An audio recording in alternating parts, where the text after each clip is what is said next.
తెలుగుదేశం పార్టీకి సంబంధించిన ఆ సోషల్ మీడియా వింగ్ అని అనగానే వాళ్ళల్లో ఉన్నటువంటి వాళ్ళు పార్టీ మంచి కోసం చేస్తున్నది తప్పేం కాదు. కానీ అది పార్టీని నష్టపరుస్తుందేమో ఆలోచించుకోవాలి. అనపర్తి సీటు మారిపోవాలి, లేకపోతే కష్టం, అది మార్చేయండి. అట్లాగే అది రాజమండ్రి ఎంపీకి కూడా సమస్య కాబట్టి గట్టిగా చేయండి. అట్లాగే దాని బదులు అనపర్తి తీసేసుకుని తంబళపల్లి ఇస్తారు, తంబళపల్లిలో రాబోతోంది. అట్లాగే ఏదైతే కడప పార్లమెంట్ది అసెంబ్లీది పార్లమెంట్కి మారుస్తున్నారు అంటే అప్పుడు పార్లమెంట్ ఏడిచ్చినట్టు అవుతుంది భారతీయ జనతా పార్టీకి. అట్లాగే అసెంబ్లీ ఒకటి వదులుకున్నట్టు అవుతుంది, అసెంబ్లీకి సంబంధించి తీసుకున్నట్టు అవుతుంది. అంటే అప్పుడు బీజేపీ 9 అసెంబ్లీ స్థానాలు కావాలని డబుల్ డిజిట్ అడిగింది.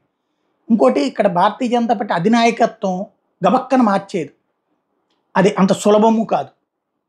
అది చంద్రబాబు గారు చెప్తే ప్రచారం చేయొచ్చు, కానీ బాబు గారిని కన్విన్స్ చేయాలని ప్రచారం చేస్తే దానివల్ల ఈ కూటమి ఒకవేళ వెయ్యాలనుకున్నోడికి కూడా వీళ్ళలో వీళ్ళు కొట్టుకుదొస్తుంటే ఏంటనే ఫీలింగ్ వస్తుంది. కాబట్టి ముందు పార్టీతో మాట్లాడుకుని ఆ తర్వాత ప్రచారం చేస్తే బెటర్ ఏమో.